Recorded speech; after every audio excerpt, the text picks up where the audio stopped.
Yo, Thought Warriors. Higher Learning is on as Rachel scrambles to get ready. There's no respect. You guys ask me if I'm ready. I can't even get an answer out before you start the podcast. It is I, Van Lathan Jr. And it's me, Rachel Lindsay. We have a great guest later on.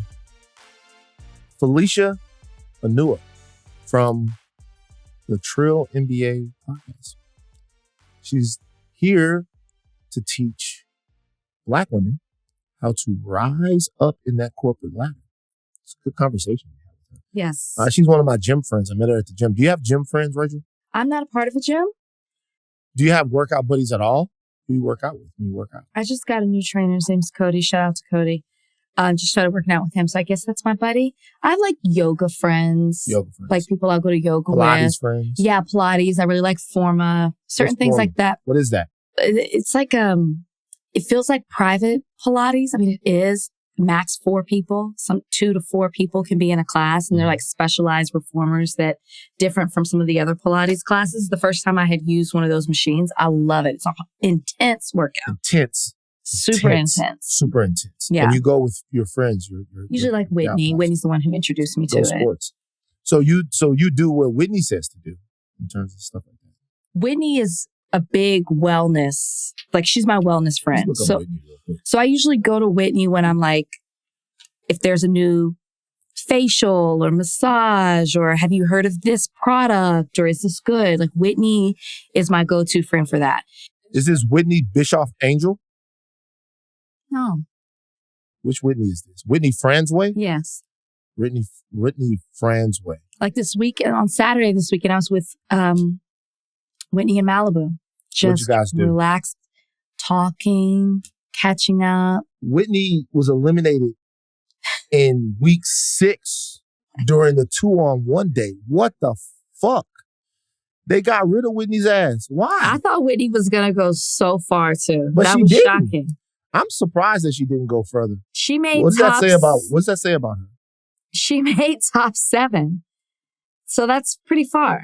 I'm looking at your Instagram.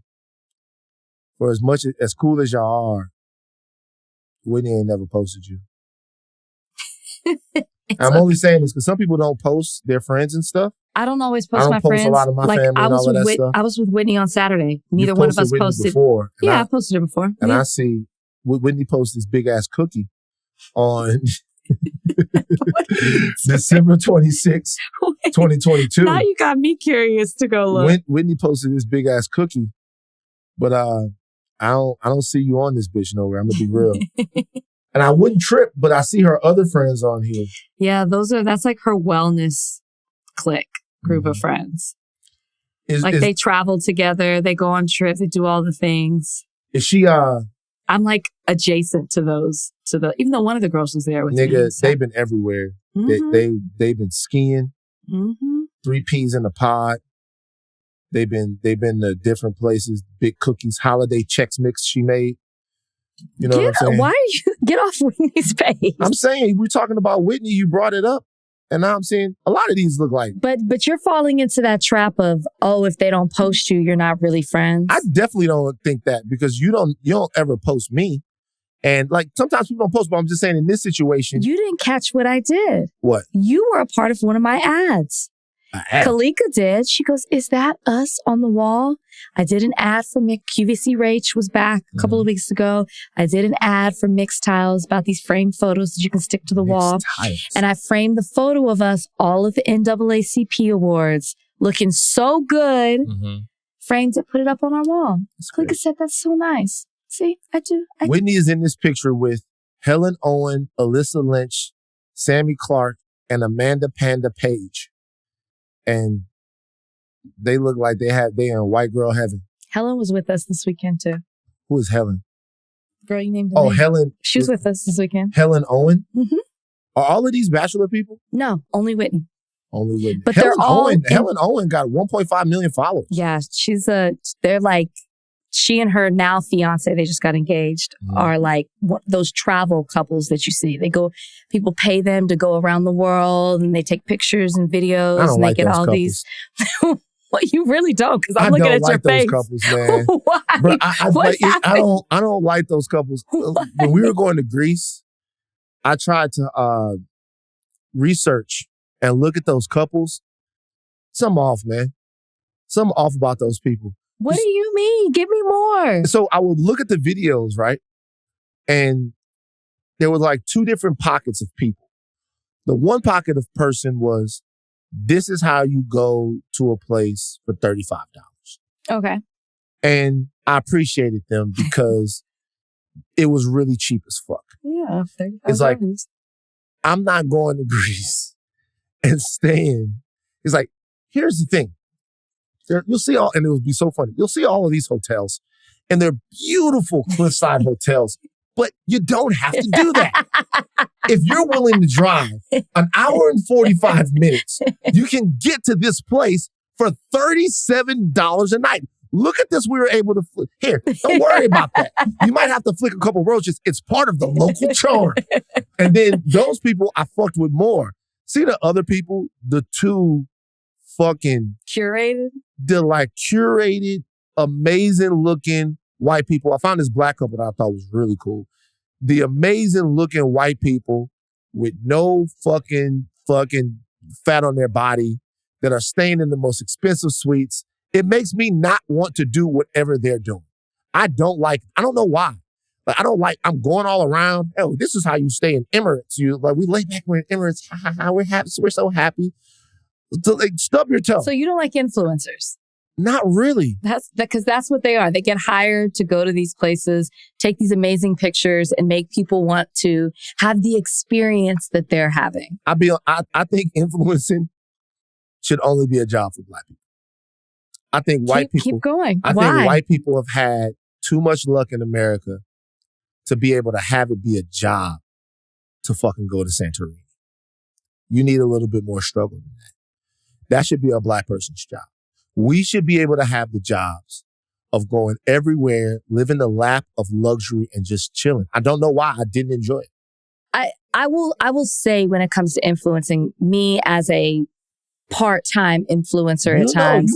You full-time. When I hear what other people who come off the same show that I did make, and I was a lead, but they don't look like me, they're white, the opportunities that they have, the brands that come to them, the amount of money that's offered to them. When I hear people say like, oh, I made like over $1 million this year on social media. And I'm like, what? I don't even come anywhere close to that. And I have a totally different brand that's different from yours that could be more attractive and attract more people, but it doesn't matter. So, they're winning in corporate. They're winning in America. They're winning in influencing. Shout out to Whitney, who is a very nice person. Yeah, she is great. From Minnesota. Something we talked about on this. Something we talked about. She's from Minnesota. Makes sense. Maybe it was her. We'll talk about what we talked about as far as Minneapolis, Minnesota, later on when Felicia joins us. What'd you do this weekend? I was about to ask you. I worked. You worked? I worked. I had to work Paley Fest. So I had Mandalorian on Friday. Nice. Pedro didn't talk, so that was a bummer. Yeah, you didn't want to do it. And then Saturday I was in Malibu. Brian was sick. I think Brian had food poisoning. Got food poisoning. He doesn't eat. He was sick. All he eats is meat. He does a carnivore diet. He does a carnivore diet. So he got sick Thursday. And I mean, like, really sick. I've never had food poisoning before. So he was just out Friday. Saturday, got him settled. Yeah, he's better. Got him settled. Then I went to Malibu for a couple hours. And then Sunday I had to work Paley Fest. James Corden, Late Show coming to an end. And Grey's Anatomy. Sweet. I did nothing. I hung out. Me and my writing partner wrote yesterday. Fantastic. I watched the game. Daddy. We'll talk about that later. I thought you were talking about the TV show. Saturday, I boxed. Okay. Got in there. Boxed around with my homie Jimmy from the UK. He's got a fight coming up. Shout out to Jimmy. And then after that, I just took a drive. Sometimes I just like to drive. Basically, took a drive. We drove up near Palos Verdes, came back down. Where's that? Around. Where that is. That's south. Okay. Near Torrance, but it's close to the water. You drive up the hill. Palos Verdes is a nice hideaway for the rich here. Not kind of a chill weekend. All these weekends are going to be chill for me. What, like purposefully? Yeah. All these weekends are going to be chill. There's, maybe their energy concerns. Look, all of these weekends are going to be chill. I'm chilling. Okay. I'm feeling great. Your birthday's coming up? My birthday's coming up April 16th. It's a fantastic situation. Sunday yesterday, it was a good day. Okay, good. It's a good day to get work done on a show that I'm developing. Okay. It was a good day to bask in the joy of more absolute domination and achievement from Louisiana State University. The women, Angel Reese and company, became the best number one top of the mountain in college basketball. Okay. Destroyed America's heart and soul. And snatched victory and brought it back to the Bayou. That's what we do at LSU. We snatch victory, we bring it back to the Bayou. We take all of your hopes and dreams and we feed it to a fucking alligator, is what we do. All right, we take everything that you think you're about and we hold you down under the waters of a swamp and suffocate you. But that was a lot of fun. I loved every bit about it. Of course, we're going to talk about all the bullshit that came along with it. But the weekend was cool. So when Brian has food poisoning, do you take care of him? As best as I can, but there's only so much you can do. You know what? Why is that funny? What's the cutoff, Rachel? So what's people think I am so wait. Just because look. If I call Brian right now, he'd be like, "Yeah, no, she really took care of me." So it's not obviously I know that, but it's that answer. So that's such an easy yes. You know what I'm saying? That's a very easy yes. I thought you said, "How did you take?" That's not what I said. I said when Brian gets sick, do you take care of him? Yeah. That's not what you said. Your answer was, as best I can, but there's only so much I can do. I'm not even I'm just letting you know that when people hear it, Rachel, that sounds wild. Let me explain myself. Does that not sound in the control? Does that not sound wild? Donnie, where Donnie at? Donnie. Yeah. That sounds a little wild, right? It did. It was wild and honest, but I appreciate the honesty. Let me explain myself. My thinking was, he had food poisoning. There's only so much that I can do, I guess is what I'm thinking of.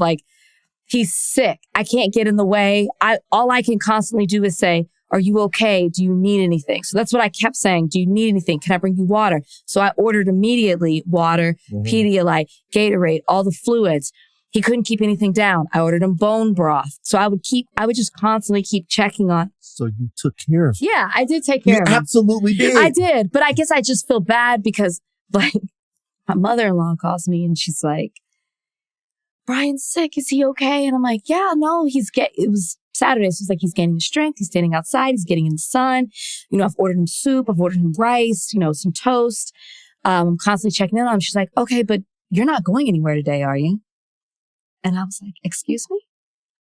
I am. I have things to do today. What am I supposed to do? Sit outside of his door? He's sleeping, eating, watching TV. Sleeping, eating, watching TV. My job is just to make sure he is comfortable. He has everything he needs. And then I got to go take care of some stuff." No? Am I supposed to sit outside and wait? No. I waited on him hand and foot. Okay. Play this out. Just to a degree. Let's just roll it out. Okay. So the mom is obviously going to be on the side over the top. Of course.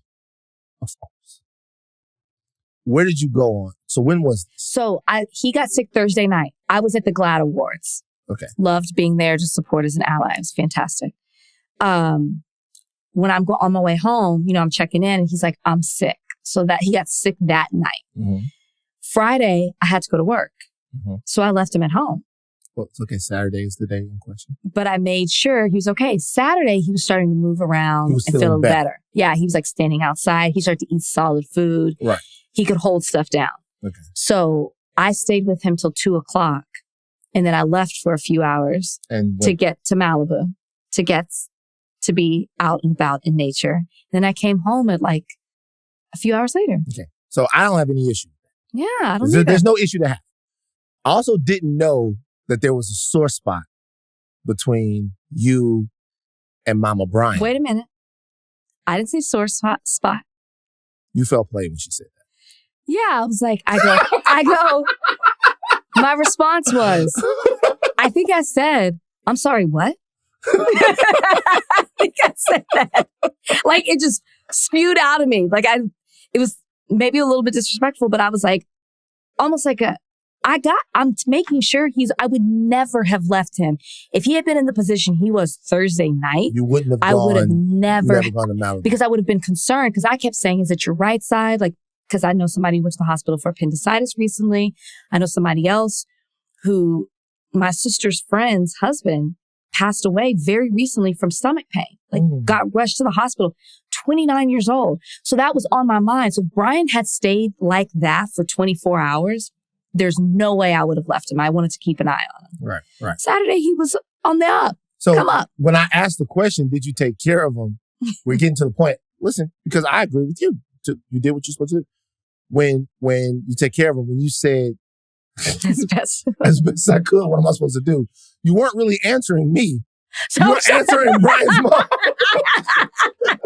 100%. That's why I was like, God damn. Like, I was like, when you said that, I was like, that was kind of weird.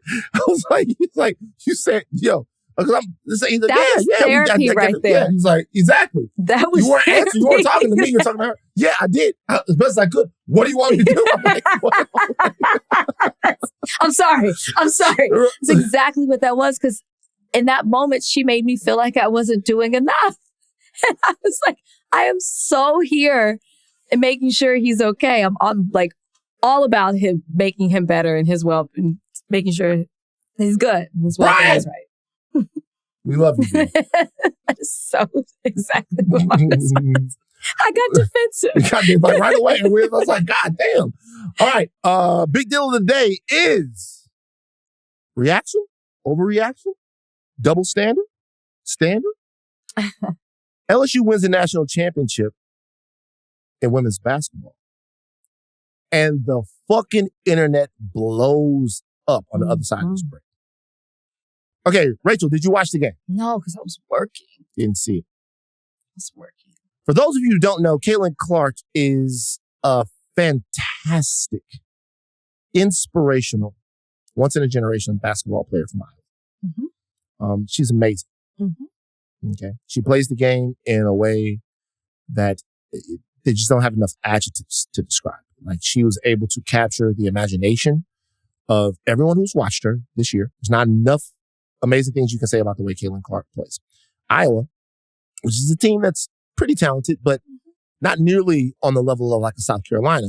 They were able to beat South Carolina on Friday because Caitlyn Clark just wouldn't allow Iowa to lose. Mm-hmm. When she wasn't scoring, she was passing. When she wasn't shooting from deep, she was breaking down the defense and getting in and getting layups. She's unbelievable. Right. Unbelievable. All of that shit is over because she ran into the Lady Bengals from LSU and they did what the fuck they were supposed to do. 102-85. Caitlyn Clark had a good game, not a great game. She scored, but she wasn't very efficient. Yeah, she had a good game. She had a good game, not a great game.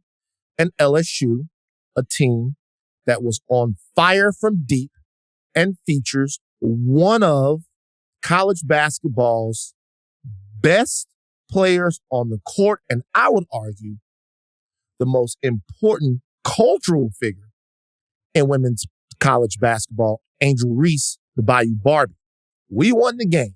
We're flat out better than Iowa. Fuck it. The game got overshadowed by two things. Number one, the officiating of the game was terrible. Like, anybody who watched the game realizes that the refs were way too involved in the game. You can talk about who that helped or who that benefited. The game we ended up winning the game by 17 points. I don't think the officials were that big of a factor in a 17-point difference. LSU was better than Iowa. They're a better basketball team than Iowa. Okay. But after the game is where a lot of this started to go left. Right. During the game, Angel Reese, the Bayou Barton from LSU, she was going at Caitlyn Clark. Let's be honest. She was going at him. Caitlyn Clark did the Tony Yayo. Everyone that says that's the John Cena, you are culturally clueless and you're getting on my motherfucking nerves. She did the Tony Yayo. Caitlyn Clark did that to the Tony Yayo to a team in the game. And Angel Reese did it to her a bunch of times and pointed to her ring finger. Mm-hmm. She's the queen. She has a ring. And she gave her the "you can't see me" sign. Mm-hmm. Everybody lost their fucking minds. Classless, piece of shit, idiot. Oh, I saw that, Donnie. We'll talk about that. All of that stuff. I know. I was looking at right now. Classless, piece of shit, idiot. All of this stuff was happening. And it sparked a debate about misogynoir and how the world reacted to Angel Reese when compared to Caitlyn Clark. Your thoughts? Were you surprised? Let me ask you this. Were you surprised once you saw the way that with Angel, she was giving it right back to her? She's obviously excited. She's in the moment. You know how that is. Both of us used to compete on the court. Mm-hmm. Were you surprised? Did you know? Well, let me ask you this. Because I didn't get to watch the game in real time. When you saw that, did you know exactly what the reaction was going to be on social? No, I didn't know what the reaction was going to be on social. I assumed that the reaction to LSU spoiling Caitlyn Clark's coronation wasn't going to be a positive one from a lot of people. There are so many people that were into Caitlyn Clark. And let's just be honest. She's white. She's white. She's out there. She's taking down everybody.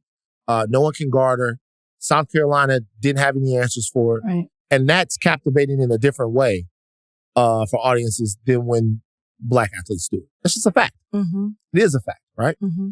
And so the fact that she ran into a brick wall, some people are going to be upset about it. And I think they took the emotion that they had from Caitlyn Clark not being able to get it done and said, oh, and look who it was that beat her. These bunch of jigaboos from South Baton Rouge. And I mean, and that might sound like I'm being harsh, but some of this stuff was way, way, way out of bounds. Way out of bounds. And when you kind of boil it down, a lot of it is just overtly racist. Yeah. I mean, the response that people were having on social media, which is where I came in and I saw it because I didn't get to watch the game. So immediately when I'm done, I'm on social trying to figure out like, oh, what happened? Getting a recap of the game. And all I'm seeing is what happened with Angel Reese at the end of the game with Caitlyn Clark. And I'm not surprised because this is something that goes beyond the court. It's not just the way that they treat Black athletes or women athletes or Black women athletes. It's just how the standard for Black women in every sector, I feel like, because it's like a tale as old as time. Black women are supposed to be a certain way. They're supposed to not ruffle any feathers. They're supposed to be in a certain box. They're not supposed to be too loud. They're not supposed to be too confident. They're not supposed to make you feel uncomfortable. But their counterparts, white women, can do all of that and are praised for it.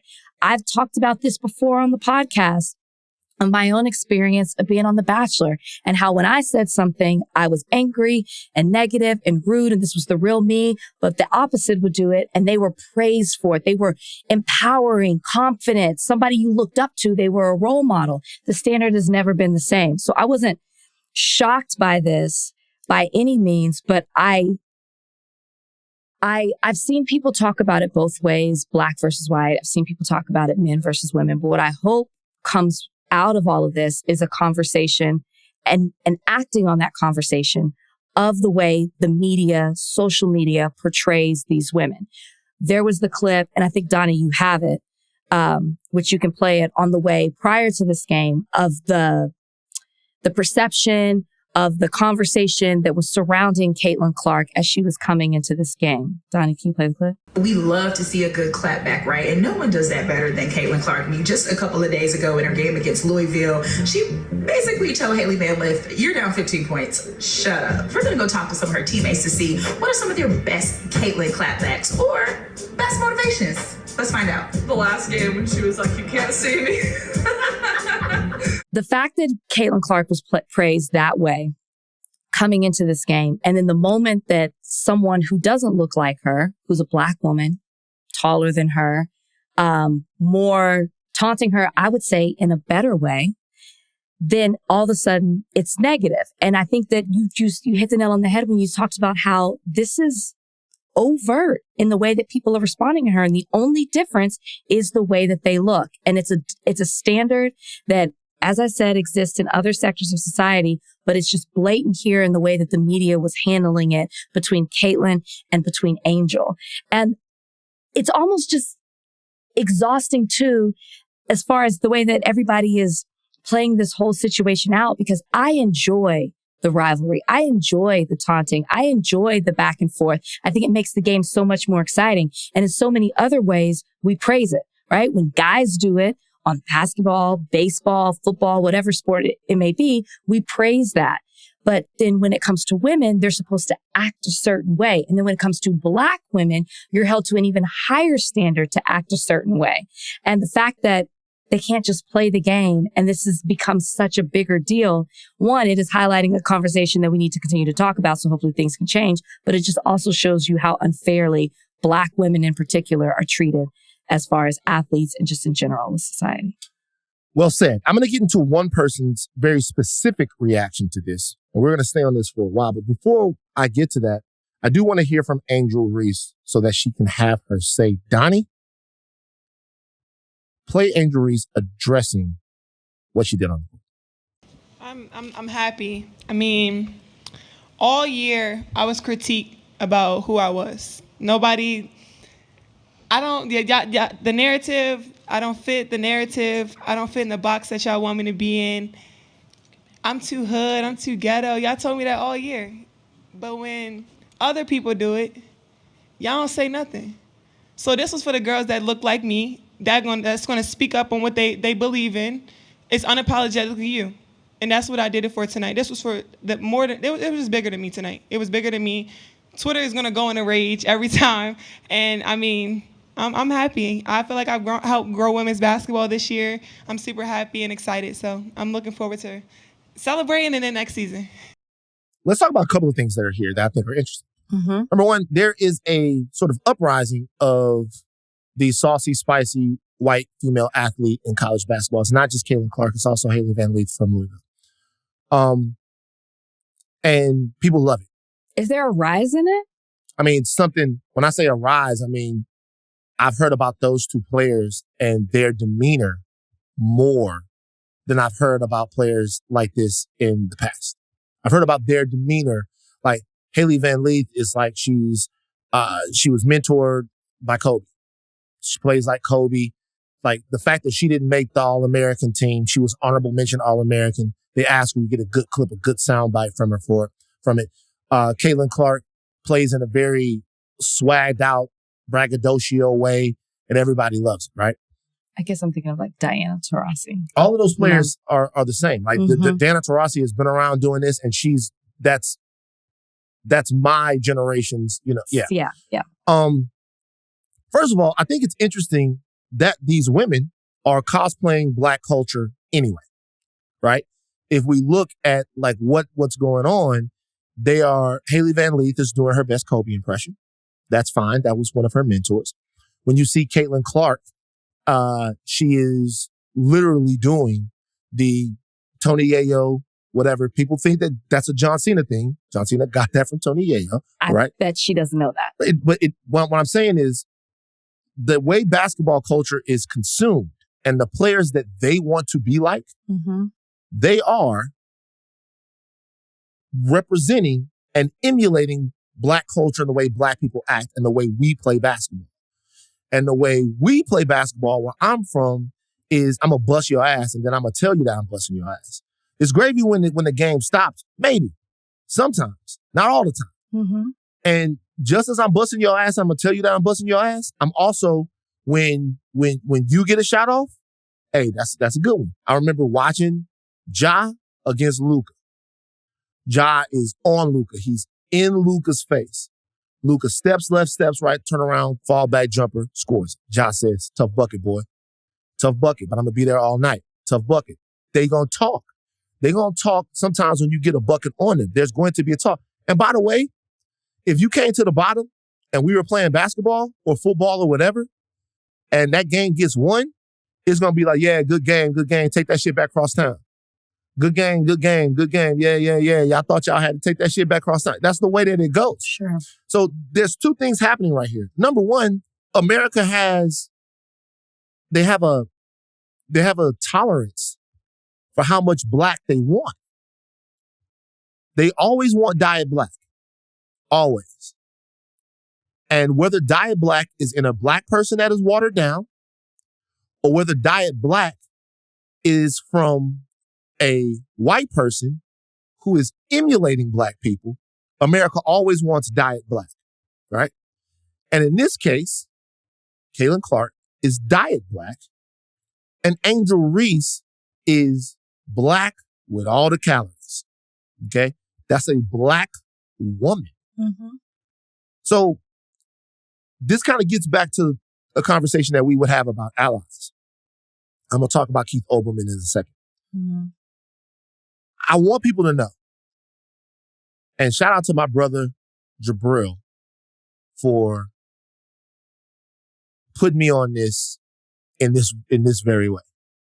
Whenever I would get mad about racial shit when it comes to white people, he would say, Van, I want you to understand something. They don't like you. They don't think you're attractive. They don't think you're smart. They don't think you're interesting. They are waiting. And they sometimes can't help it.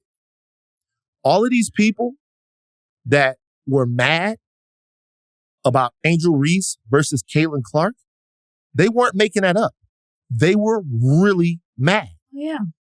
Like, this is their actual feelings. Their actual feelings is that one of these people is an exuberant, spunky, ultimate competitor. And the other one is a piece of shit, as Dave Portnoy, the president of Barstool, called her, or a fucking idiot, as Keith Olbermann, former ESPN host, called her. Like, talking about a 20-year-old person here. Okay? So, like, when we have conversations and I say, I don't want allies, or I don't think that it's an achievable goal, it's not because I'm being obtuse or standoffish. It's because I don't think it exists. And those invitations to the cookout that niggas love to give, yeah, all of that stuff, that always blows up in your fucking face. And then you get to see what the real is. And the real is, they just don't get you. And that's okay. They don't have to. They don't get you. See what Angel Reese was doing? When we hooping, that's how we act. That's how we act. We don't do it in a way. I don't look, when I'm fucking over you, I don't look at your bench and give them the sign. I give it to you. And I make sure you can see me. I make sure you can see me. I don't half-ass it. I don't throw a stone and hide my hand. These are all things that black people talk about. These are cool. Like, I don't do none of that. When I'm torturing you, you know you're getting tortured. If it's like that, and we to that point, I'm not fucking around like that. So if you want to play that game and you decide that you're going to wave somebody off from South Carolina when they about to shoot, if you want to play that game, if you're going to talk your shit, back it up, get your W, or get the fuck off the motherfucking court. And when you lose, there's no decorum in it. She didn't call that girl out her name. She didn't physically push that girl. She didn't do anything like that. She said, this is your shit. Now you can't see me. Come give me my ring. When we won and Joe Burrow pointed to his hand and said, give me my ring, was Joe out of line? Joe was the swaggiest, sauciest quarterback, maybe player that we've maybe ever had at LSU. And people loved him for it. Yep. And they only change these dynamics when it comes to you. Yep. Because they really don't fuck with you.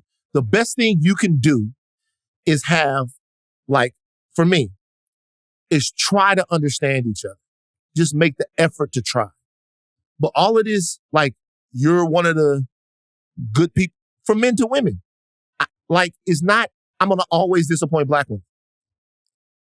Despite my best laid plans, I'm going to always disappoint black women. So the best thing that we can do is have conversations about that and about the boundaries that shouldn't be crossed. Yeah.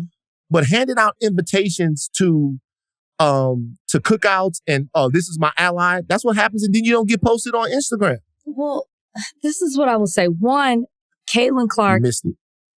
And then you don't get posted on Instagram. What are you talking about? Whitney. Oh, okay, good one. Caitlyn Clark. I just want to be clear. It's everybody else talking around her. She hasn't said anything. She kind of did. She said she didn't. All I saw, because I don't want to get it wrong, is that she said she didn't see. She was focused on shaking hands or getting into the line. Say exactly what she said. Donnie, do you have it? Give me the exact quote. And this is another thing right here. And I'm not, by the way, I love Caitlyn Clark. No. I have a point. I want to hear what she has to say too. Lindsay with USA Today again. Caitlyn, can you tell us at the end of the game what happened? There's a lot blown up on Twitter about Angel Reese following you around, pointing to her ring finger and taunting you. Honestly, I have no idea. I was just trying to get to the handshake line and shake hands and, be grateful that my team was in that position. That's all you can do is, hold your head high, be proud of what you did, and, all the credit in the world to LSU. They were tremendous. They deserve it. They had a tremendous season. Kim Mulkey coached them so well. She's one of the best basketball coaches of all time, and it shows. And she only said really kind things to me in the handshake line, so I'm very grateful for that too. But honestly, I have no idea, and I was just trying to, spend the last few moments on the court with, especially the 5 people that I've started 93 games with, and relishing every second of that. Now, what Caitlyn Clark could have done was she could have shot some bell. What she could have said is what Kobe or what Steph Curry, when Chris Paul shimmied on Steph Curry, do you know what Steph Curry said? What? Steph Curry said, I shimmy, so I can't be mad if he shimmies. Yes. So she could have shot her some bell. She could have said chose not to. She could have said better. She also could have said worse. I guess the only reason I wanted to bring that up is because the way that you were talking, it made it seem like, because you were like, if you got an issue with it, get off the court. And the issue isn't Caitlyn saying anything, even in response to Angel. It's everybody else talking around it. And to your point about allies, I get what you're saying about allies. We disagree on whether or not you can and can't be an ally. But if I'm looking at a Dave Portnoy or I'm looking at Keith Olbermann, these are not the people that I was ever inviting to a cookout or considering an ally. Dave Portnoy we talked about him on this podcast. Yeah. He makes fun of, he's all the things, sexist, racist, he's completely offensive. So to your point about being an ally, him making that comment is right in line with exactly who Dave Portnoy is. Mm-hmm. Keith Olbermann, same thing. He's done a lot of controversial stuff too, which is why he's been out at ESPN and then MSNBC and I don't even know what he's doing now. I think he just has a podcast. So to make the comparison or to bring the ally argument, I don't know if that necessarily fits here because I didn't see an example from someone who I'm like, damn, I'm shocked that they said that. Everybody else, it falls in line exactly who they are. So this is the thing. Number one, I was surprised at Keith Olbermann. And because Keith Olbermann is an ultra liberal. He's been wild. And we'll talk about it. He's an ultra liberal who is one of the most ardent staunch critics, should I say, of President Trump. And a lot of people would think, I saw this because I was following Keith Olbermann. Sure. And I've liked Keith Olbermann since he's been on SportsCenter. Keith Olbermann has shown me that he's a piece of shit now. And I'll tell you why when we kind of we dig into this. Last thing I'll say about this before I leave is it wasn't just them. For me, it wasn't just them. Mm-hmm. obviously Dave Portnoy is going to be Dave Portnoy. Okay. But for me, what I'm talking about is I'm talking about reactions from just people that I know that were like saying weird shit, disappointed, making fun, posting videos of the way Angel reacted, making fun of it. Like it was different. They really are invested into Caitlyn Clark because not just of who she is and how she plays, we all love the way she plays. Sure. Because of who she is. And so for me, the reason why I always bring it back to that is because I'm saying there is a 100%, in my opinion, disappointment rate when it comes to thinking somebody's on your side when they don't really get you. There are differences, and these differences present in different ways. And so the best thing we can have are not allies, but treaties. You know what I mean? And that way, we're not all up in arms when something like this happens. This is a reminder of the fact that they don't think your nails are pretty. They don't like your eyelashes. They don't. They want you to change that. They want you to look like them. They think they're pretty. They want you to make them feel comfortable. And the moment that you start making them feel uncomfortable is when these attacks start coming. I know. I lived it. I understand. So let's talk about Keith Olbermann real quick. Keith Olbermann tweeted, "What a fucking idiot." Mm-hmm. Okay. So, Keith Olbermann tweeted, "What a fucking idiot," as it relates to Angel Reese. All right. This is out of bounds and out of line for a lot of reasons. Number one, these are college athletes. I'm still the person that looks at directly calling a college athlete of that age, I don't care what you say about NIL, a fucking idiot, as a no-no. Also, I look at Keith Olbermann and I say, you must have some balls on you to talk about that black lady like that. I don't give a fuck what y'all say about me or what y'all say. I'm not fucking going for that. Yeah. Okay? He has, like you said, been in trouble before. He was suspended from ESPN for a week in 2015 because he called students that were raising millions of dollars for pediatric cancer at Penn State idiots. No, so he called them pitiful. And because he called them pitiful, he was in a cultural war with Penn State over the Joe Paterno situation. ESPN said, we're going to take him off the show for a week. But here's the deal, though. He apologized. He said, "I apologize for the PSU tweets. I was stupid and childish and way less mature than the students who did such a great fundraising job." All right. He has also addressed what he said about Caitlyn Clark. About Angel Reese. He said, "I apologize for being uninformed last night about the backstory on this. I don't follow hoops, college or pro, men or women. I had no idea about Clark. Both were wrong." This is kind of what I'm talking about. You might have not been surprised that Keith Olbermann did this, but a lot of people I know, black colleagues that worked with him at ESPN, they were surprised. Do you remember what he said about Trump? The Kunta Kinte thing. Yeah. Tell people what he said. So he tweeted back in 2020, I guess this was right around the election, that it was a retweet, someone else, a quote tweet, and he said that Donald Trump has been and will always be, on the day of his bid for re-election, still is a whiny little Kunta Kinte. Yeah. Which shocked people because remember, Keith's supposed to be one of the good ones. Right. So he's not a stranger to making offensive statements. Liberal doesn't necessarily mean you're an anti-racist. It absolutely doesn't mean that. First of all, there's no such thing as being an anti-racist. People are people. You can try to show up as best as you can, but the conditioning that America gives you when it comes to this stuff is so overwhelmingly powerful that you're fighting against so many different things that I feel like we need to focus on smaller victories. When he looked at this and when he said this, he didn't apologize for calling that young black lady a fucking idiot. Mm-hmm. He didn't apologize for it. He apologized for not for being uninformed last night and not knowing the backstory. So when it comes down to saying that you're sorry, the kids at Penn State are worth an apology. Right.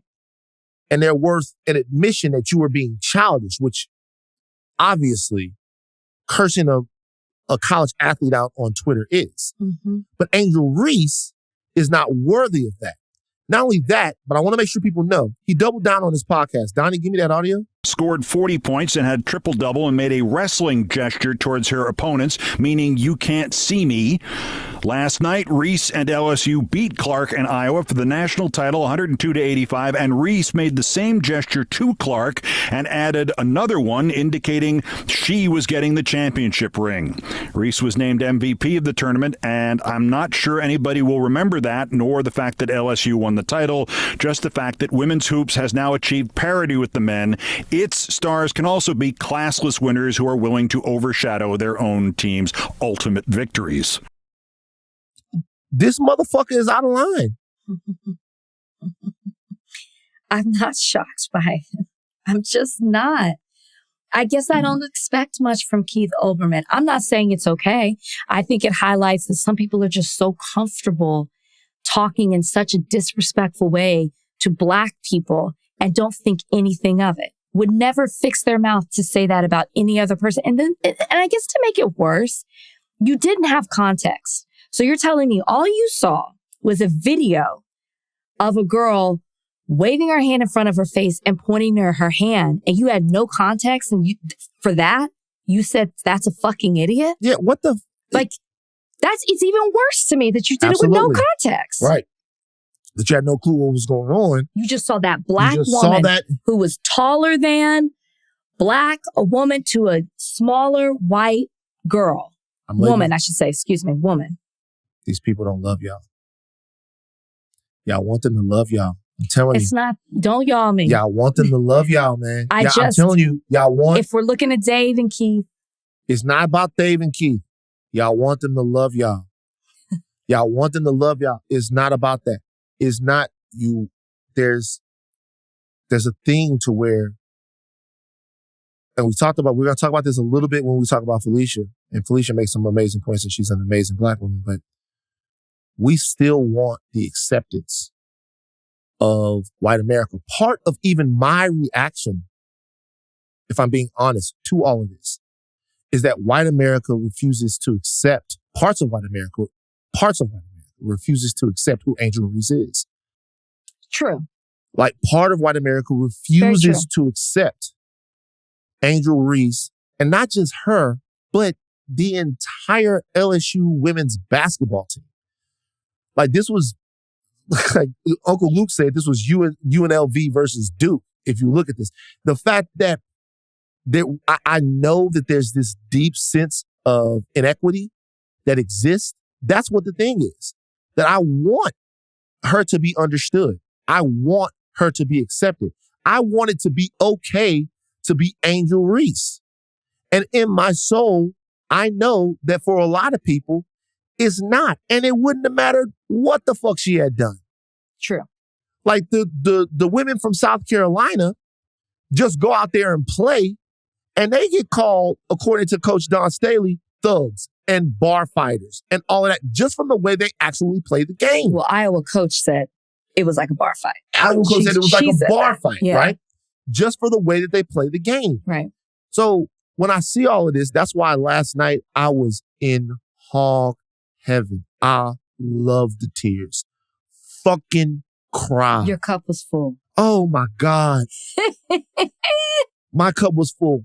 Fucking cry. Cry. This is what I will say.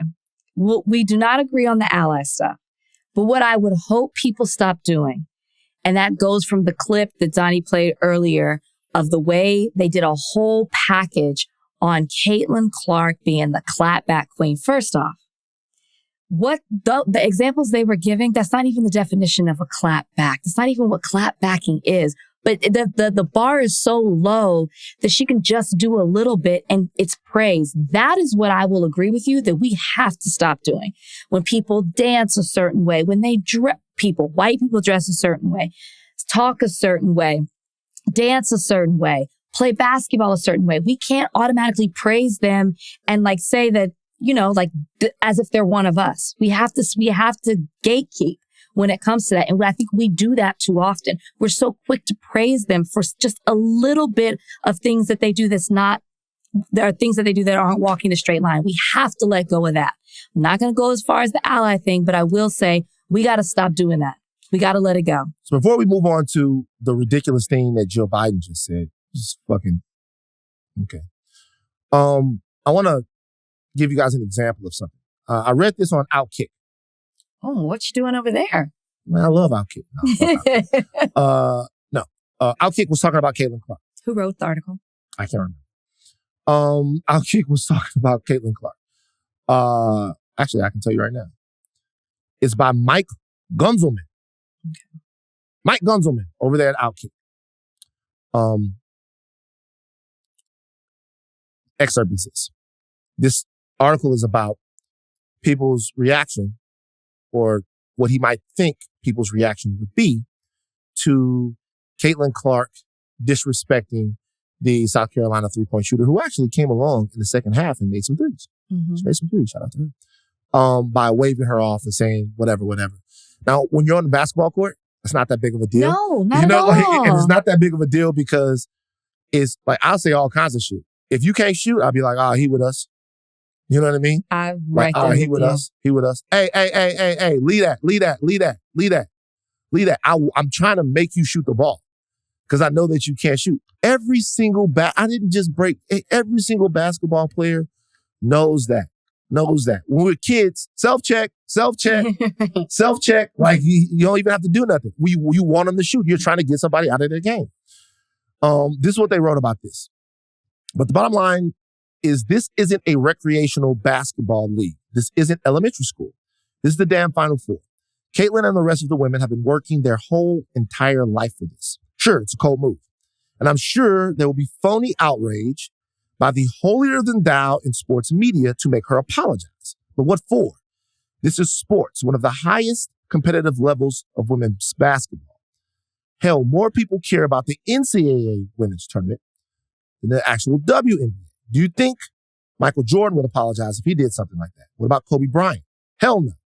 Every single athlete, interview, and book about the two of them all said the same thing. They were relentless on the court. That killer instinct-like personality is exactly what made Jordan and Kobe the greatest players in the history of the game. I actually agree with him. Was he talking about Angel? He was talking about Caitlyn. Who was he saying should not apologize? Caitlyn Clark shouldn't apologize for waving off. Dissing the girl. That's what he was saying. Okay. There's a show called Hot Mic on Outkick. Hutton and Withrow. Okay. I listened to what they had to say about Caitlyn Clark. Donnie, play a little bit of it. I can't think of an example of anyone in sports going directly to someone as respected as Caitlyn Clark or anyone and flaunting that way when winning a title. You know, there's a lot of trash talk that happens over the course of a game, or you hit a three on someone, you do something, words are exchanged, fights happen. What Caitlyn Clark did in one swoop of the face that was captured by ESPN towards either her bench, the scores table, or one Louisville player, I can't really tell, is quite a bit different than Angel Reese following her around the court when the seconds are ticking off, trying to get her attention to show her what she's doing and pointing to the ring on her finger that she'll now have. So the two are not equal. Again, I think too much is being made of the Angel Reese thing. I wouldn't want my player doing that. Now, that's how they thrive. That's enough. Oh, I was like, they? It's okay. She's talking about LSU. Okay. You're always going to be too much for them. Always. You're always going to be too much. You're always going to be too much. It's always going to be, hey, it wasn't as bad. This is okay, but it's across the line. You're always going to be too much. Just read your article praising Caitlyn Clark for demoralizing her opponents because that's what you do at the highest level of competition. Mm-hmm. But Caitlyn Clark, a player of her stature, as if Angel Reese didn't just get most outstanding player. Right. Is if she's supposed to have some deference to her. Angel Reese set a record for double-doubles, right? She's supposed to have some deference to her. No, she's supposed to kill her on the basketball court. And if you want to stand over her corpse, it's on you. Like, I don't get it. Jill Biden wants both teams at the White House. Joe. So the champions go to the White House. Joe. So what happens? You win, you go to the White House. Right. Jill Biden spoke Monday at the Colorado State Capitol in Denver. She praised Iowa's sportsmanship. I know we'll have the champions come to the White House. We always do. So we hope LSU will come. But I'm going to tell Joe, I think Iowa should come too because they played such a good game.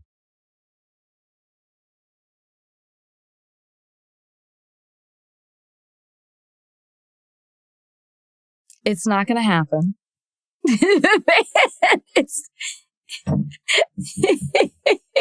the fuck? Jill, why don't you just go ahead and invite everybody who played in March Madness? Because everybody played a good game. Everybody did well. This is not where sportsmanship comes into play. It's like this is what happens. You win, you go to the White House, you meet the president. It's like part of the trophy. It's part of winning. Not because people played a good game. Joe, get your girl. Look, man, they keep proving me right, Rachel. Now the White House, Jill Biden, who's not, I guess she has influence. I don't know. I don't want to be a misogynist, but I don't think that they're going to listen to Jill Biden on this. I don't know how that works. No, they're not. It's not being a misogynist. It's just like, no, they're not. I'll say it and there'll be a dance. First lady has no power. I say some fuck you, fat boy. If Kamala said it, it wouldn't matter. Like, it's not. Nah, nigga, fuck that. No, you can't do that now. No, hell no. If no. Fuck my point is, if Kamala said this right now, I had better not say shit. No, my point is that it's not up to either one of them. Is my point. It's not up to either one of them. So you're not being a misogynist. It's up to. What I'm saying is that Joe, I guess. Now we're going to they lost. No, they don't get to come to the White House. LSU in the White House. Get the gap, motherfucker. It's not. They don't get to come to the White House. Ain't no coming to the White House. I feel like I can't even pay attention to this. Like, Jill's just talking. Can we all just get along? That's literally the equivalent of that. Look, by the way, I don't want people to think. I want to make sure I clarify something. It's all love. But what I'm saying is, don't set yourself up for fail. It's all love. Hey, man, me and Corey chill. I talk, it's all love. But what I'm saying is, stop bumping your head up against the same wall with these motherfuckers. You know what I'm saying? It's like, I get so mad, Rachel. I see. People all on Twitter talking about Angel Reese ain't about this. Angel Reese ain't about that. My youngin' a Tiger on PMAC in them. They say, she don't be putting in no work. Shut the fuck up. Y'all niggas don't know shit. All y'all motherfuckers talking about Angel Reese ain't no hitter. Angel Reese ain't this. Angel Reese a fake. Y'all know she got double-doubles like in and out. Been repping LSU since like I don't know when. The next motherfucker talks shit about Angel Reese, I'm straight beating their ass. I catch another nigga talking sweet about Angel Reese, I'm going up in your shit. You know how she be rolling with Harold Perkins and them. Let's take a break.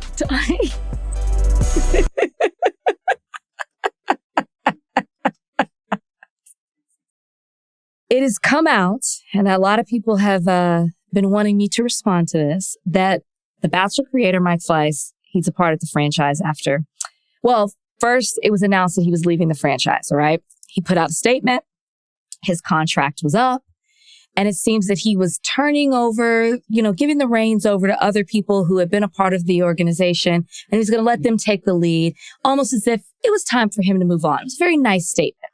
And then Variety comes out and they say, oh no, there was a reason as to why Mike Fleiss left. And it's being reported that he left because it was after an investigation into racial discrimination. So according to Variety, a number of employees had complained to Human Resources about Mike Fleiss, which led to a thorough investigation that was conducted by an outside party. They spoke to current producers on the show. They also spoke to former production staffers as well. They complained about Fleiss's bullying behavior and his resistance to increasing diversity on the show for the last 2 decades. They say that he would say things, quote, like, minorities don't get ratings. So, of course, we're like, well, Rachel, what's your response? I have publications hit me up. Would you like to give a response, a comment? I mean, what is my comment going to be? Well, duh. Of course, this is the case. I came on the show and it was 15 years before that, not one person of color had been a lead. Who's in charge of the show? Who's over the whole thing? It's Mike Fleiss. Chris Harrison at one point, Soup Kitchen, as he's known on the show. I don't know why you use this. Came out at one point and talked about how, listen, we would love for there to be diversity on the show, but at the same time, we've got to employ hundreds of people. And let me actually say it right so I don't misquote him. He said, so in reference to there being a lack of, or referring to the fact that there's a lack of diversity on the show, he said, listen, we all want to keep our jobs. And so we're going to do the best job we can of reaching diversity, having more of that represented on the show. We're going to try to cast the show better. We're going to do our best. But at the same time, we got to keep people employed on the show. Is basically what he was saying. And so that's something that Mike Fleiss, like that's coming from the top with Mike Fleiss. That's coming from Chris Harrison, who's posting the show. And he'd also say, for whatever reason, these people don't come forward to be a part of The Bachelor. And he wishes that they would. In 2012, they would have been contestants. They didn't make it onto the show, but they sued The Bachelor. I remember this. Covered it. And because of the fact of them not casting minorities on the show. Mm-hmm. And then the judge dismissed the case and he said it's their First Amendment right to cast whoever they want to on the show. And I think a couple of seasons after that, they had more minorities, but then they eventually went back to having majority white cast. Well, they've always had majority white cast, but just like, like white 90%. Show, white. Yeah.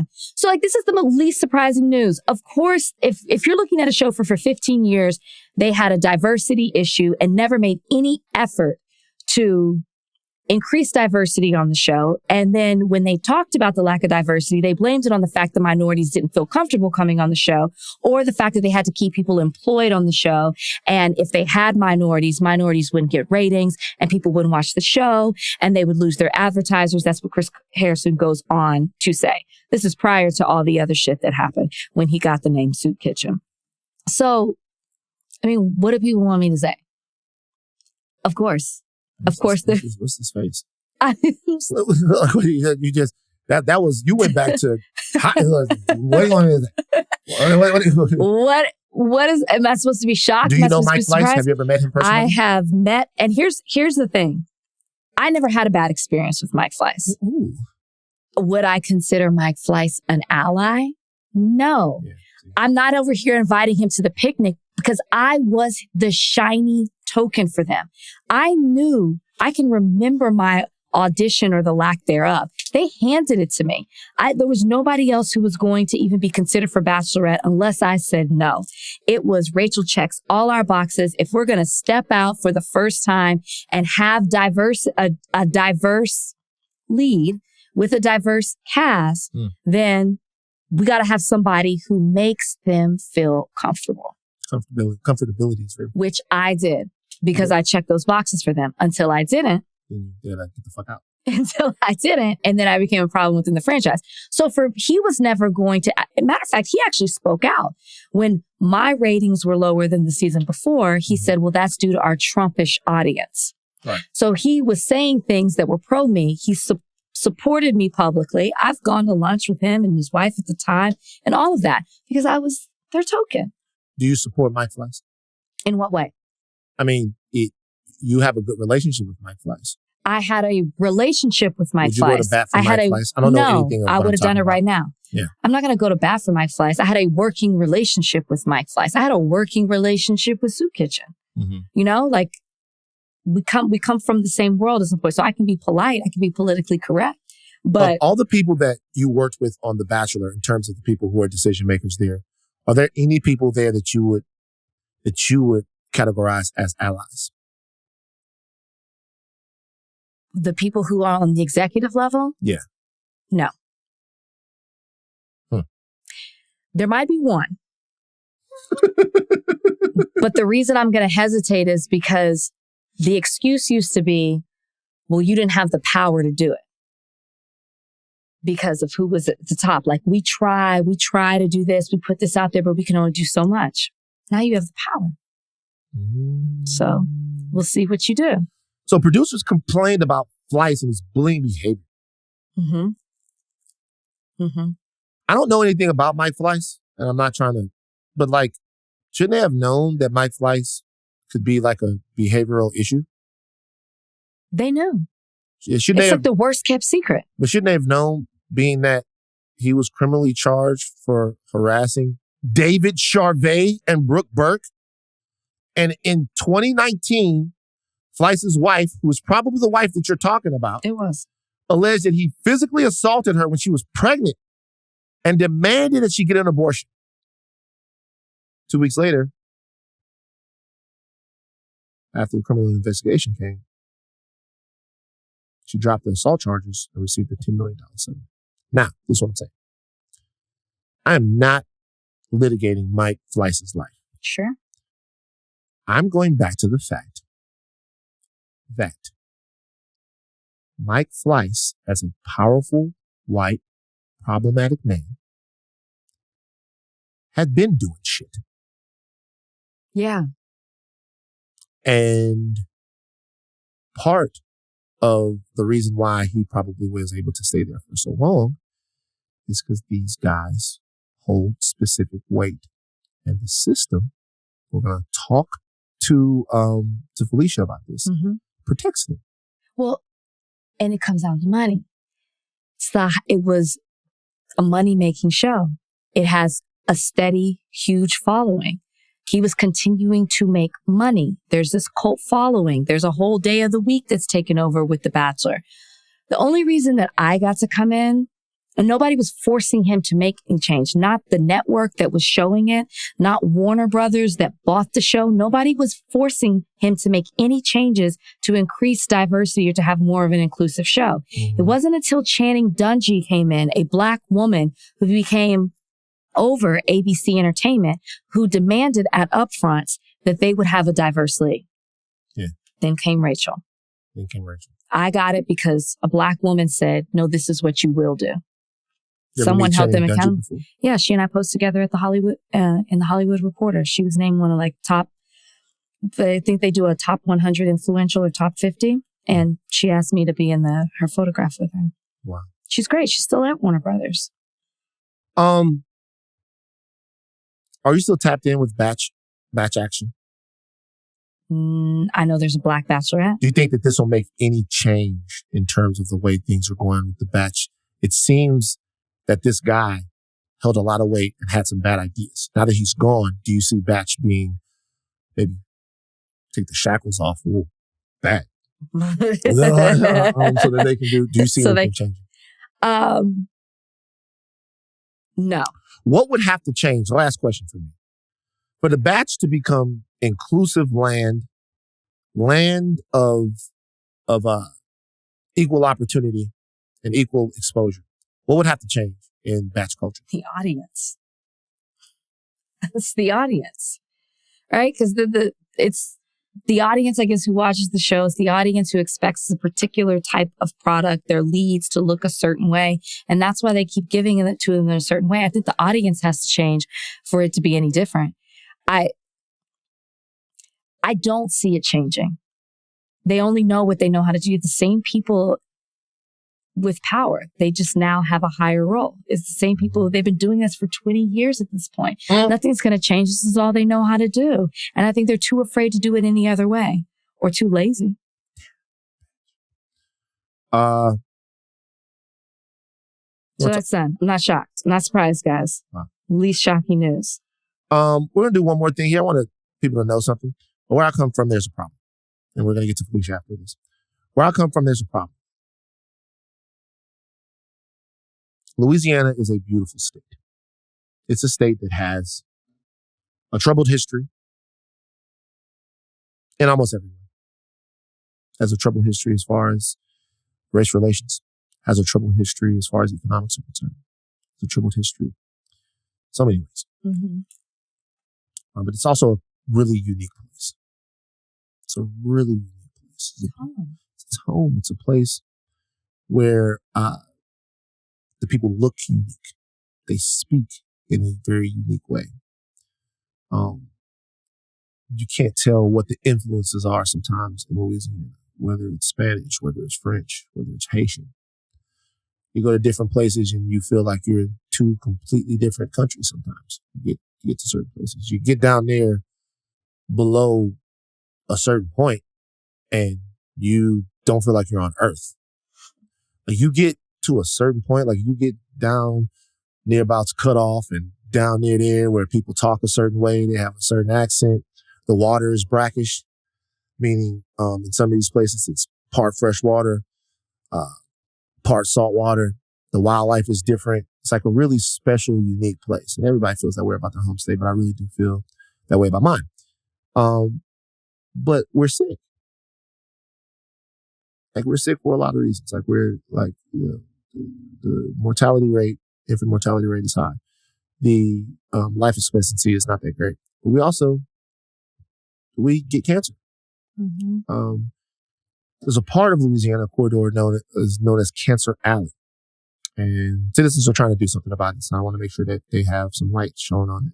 Citizens of St. James Parish, Louisiana, have announced a federal lawsuit against the parish council claiming acts of environmental racism by local leaders in the heart of the heavy industrialized stretch of the Mississippi River, often referred to as Cancer Alley. The lawsuit argues that the approval of more than a dozen facilities in majority black areas bears a direct correlation to the vestiges of slavery and segregation. It argues the local council has intentionally chosen to locate over a dozen enormous industrial facilities in the majority black 4th and 5th districts of the parish, while explicitly sparing white residents from the risk of environmental harm. It is time to end this discriminatory, and harmful land use system in St. James Parish that has roots in slavery and its afterlife, and is now the cause of public health emergencies, says Myrtle Felton, a St. James Parish resident and a member of Inclusive Louisiana, one of the lawsuit's plaintiffs. Now, I've talked a little bit about cancer and how it's affected my family. Uncle David just died. He died of cancer. Now he led a hard life. So, I'm not pointing out any or sort of accusing anyone of that. But I knew kids that died of cancer, 14, 15, 16 years old. Like throat cancer, weird cancers, different types of things. You come into Baton Rouge and the northern part of the city. People talk about South Baton Rouge, which is where I'm from, because it's notorious, right around the area, McKinley, the South, the bottom. That's where you hear a lot of your rappers are coming from. That's where your Fredos are from. Fredos from the top, and Young Boys from, and Boosie's from the bottom. All of these places right here. But the northern part of Baton Rouge is forgotten. It's forgotten. There wasn't a grocery store in North Baton Rouge until the people at Rouse's, which is a supermarket chain. One of the owners of that supermarket chain was at the January 6th march. And shout out to Walter Gino McLaughlin and other activists in Baton Rouge. When these people were being held to account for having gone to the Trump march, or the Trump rally, or the insurrection, should I say. It's an insurrection. The violent riot insurrection that happened there. They were trying to figure out what they were going to do. And what people asked was put a grocery store in North Baton Rouge. And they did it. Now, they put it right on the line of North Baton Rouge, but they put a grocery store in North Baton Rouge. One of the reasons why that area up there is so poor is because there are just a lot of plants off the river. And those are in the northern part of the city. This is the parish? Okay. That's St. James Parish. It's East Baton Rouge Parish. Okay. These problems, though, extend up and down. In Gardere, where I lived, a lot of black people there. That area is never going to gentrify because it's a sewage treatment plant. Like, you would wake up sometimes and it would just smell like shit. It's like, would just smell like shit. And none of those places exist. None of those places are put where a lot of white people live. It's where we would have to go. Yeah. It's part of the food desert, part of the inability to access medical care. It's part of all of the vestiges of slavery that still exist down here in my beautiful home state. And people are suffering. It's a real thing. Mm-hmm.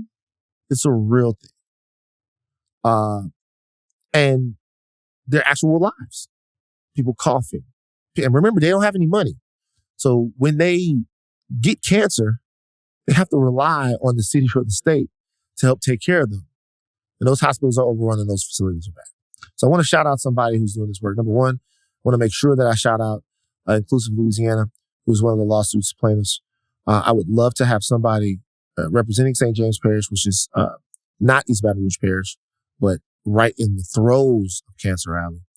I would suggest that everybody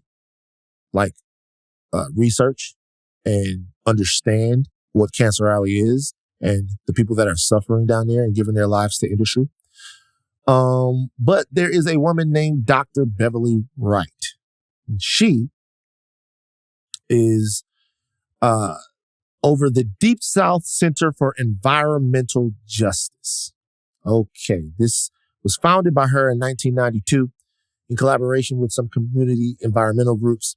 She is down at Dillard University, and she is a warrior. She is an environmental justice scholar and somebody who has been trying to solve this problem for a while. Now, I got to be honest with you. She did go to Grambling. And so the fact that she went to Grambling means that she's probably not to be trusted all the way. Okay. So you can't really trust somebody from Grambling. They're up there in North Baton Rouge in the Piney Woods. You probably can't trust somebody from Grambling as much. All right.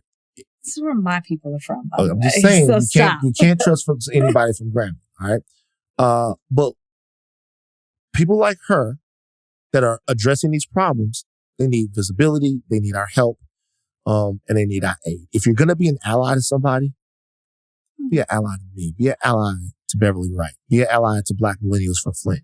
Be an ally to all the organizations around the country that are doing their best to combat environmental racism. Yeah, that's what I was just about to say is, I mean, this is close to home for you, so you're aware of this, plus what you know from, Baton Rouge, but how many other places in this country are going through the same thing and either don't have people fighting for them or aren't even aware that they're being impacted in this way? Environmental racism. Good grief. The Indigenous Environment Network is one. 350.org is one. Black Millennials from Flint. The California Community Foundation's Wildfire Relief Fund. Huge. The Center on Race, Poverty, and the Environment. Founded in 1989. It's a great one. I remember those people from CPC and DC a couple of years ago. Labor's Network for Sustainability. It goes on and on and on and on and on and on and on. It's just bad. It's not just the police. It's the food you eat, the air you breathe. It's tough. On the other side of this, you guys who are in corporate America are about to learn something. We have the Trill MBA Show host, Felicia Enuha, is about to join us and get us right. We're talking about all kinds of things you have to talk about in corporate America. Code switching. We're talking about Rachel's job and how she is fake with the people. And all of that stuff on the other side of this break. We have a very special guest on Higher Learning right now. Okay. Let me tell you guys, every day, this tiny white woman beats me down. Mm-hmm. Beats me down. Just hold your elbows back. Dig into your heels. Use your core. Okay, 3, 2, 1. Like, just let me do the exercises, Joelle. Joelle is my trainer, and through Joelle, I was able to meet an amazing Black lady. Her name is Felicia Enuha, and she has a podcast that I think it is very imperative that you guys know about. Now, you're a comedian, a speaker, and a podcaster. Yes. Welcome to Higher Learning. Thank you. I'm so happy to be here. We met through Joelle, our mutual trainer. The devil. I mean, the nice. Yeah. Be careful. And you told me about your podcast, and I thought it was amazing. It is the Trill MBA Show. And tell us what the podcast is about. So I'm the trillest MBA you'll ever know. Okay. And I help Black women survive and thrive in corporate America. And even though I get nice emails from all kinds of people saying, hey, you helped me with the show. By the way, I'm a white man. That's great. We talk about how to get paid and promoted. And the thing is, I grew up with a mom and a grandma. And my grandma, she dropped out of high school at 9th grade because she got pregnant. And then my mom only went to high school. Right. And so I'm their dreams and hopes, you know, and, you call home and you're like, Mom, I'm having this problem with this dude at work and blah, blah, blah. She's like, okay, let's pray about it, baby. Prayers don't help you. They help your spirit, but they don't help that specific situation at work. They don't help you deal with the mediocre Mike that's stealing your work, or, how to say, hey, I have too much on my plate. And then when you leave, they hire 5 people in your place, And so as I was matriculating through my career post MBA, I was like, okay, I don't want anybody to go through what I'm going through. And that's why I started the show. And what was like that moment in corporate America? Because now I mean, like, we work for corporations, but I'm not in corporate America anymore. But you're making me think back to moments especially of my own experience. So what was that moment for you where you were like, you know what? I got to make sure that I'm helping out other people who might be going through a similar situation. And then how did you get it all started? So at the time, by training, I'm a classically trained marketer. I grew up in CPG. And there were a number of times, but specifically when I first graduated from business school, I was told, oh no, we want you to come here. It was a company in Minnesota. So Minnesota is like white. It just is. It's, they call Minneapolis white Atlanta. So what? Is that fact? That's what we say on the street. White Atlanta. Yeah, like if white people had an Atlanta, like how Atlanta is for Black people, Minneapolis is their Atlanta. Really? Oh, yeah, it's their playground. When I was in Wisconsin, they had a much different term for Minneapolis. I don't know if I can say. What was it? They would say that it was home of the half-breeds. Oh, yeah. Jesus Absolutely. See? Absolutely. Not my words. That is what people in Wisconsin used to say.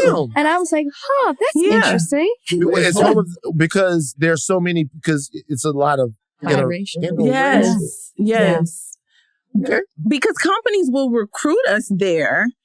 And then a lot of the Black men, the white women have no qualms sharing their appreciation for the Black men.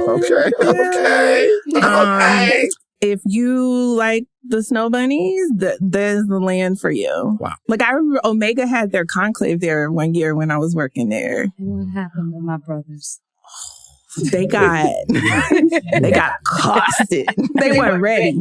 Yeah. And to saying Omega is not ready is saying a lot. They were not ready. Them women had gold and purple fingernails. They had dyed their hair gold. They had done their research. The white girls had gold and purple fingernails for the Omegas. Yes. Trapping the brothers, they can't resist it. Yes. And they're not gonna be able to, I've never seen the white girls go that far. That's not even fair. You can't even blame the brothers at this Minnesota, I've seen Becky is built different. Okay. Wow. I didn't realize that Minnesota, You know, there are different places where the dark sharks congregate, but I never heard Minneapolis. You about to send the tourism of Minneapolis way through the roof. Hey. But you think about Minneapolis, you think Prince, you think Lizzo, but you never think white. Well, Lizzo's from Houston. Let's be clear. I thought Lizzo was from Minneapolis. She went there. She started in Houston. But she's from Houston. When you say from, what do you mean? Like, was she reps Houston. She claims Houston. She reps Houston. Okay. She saw Beyonce perform at the rodeo, changed her life. Like, we claim her. That's right. She skipped school to see Destiny's Child. Yeah. Yeah. We claim Lizzo. Okay, cool. But you were saying. Yeah. So when I was in Minnesota, I was working for this company and I was recruited out of business school with them, and they had made all these promises because that's what they do. They want to down you. And then when you get there, you know, I'm being told things like, you know, this used to be a good old boys club, but now you're here. Mm-hmm. And then when I try to speak up, I was told, you know, you really just need to shut up and listen. Wow. But I was like, you paid me to think. Like, you're paying me all this money for me to just be your token. Got it.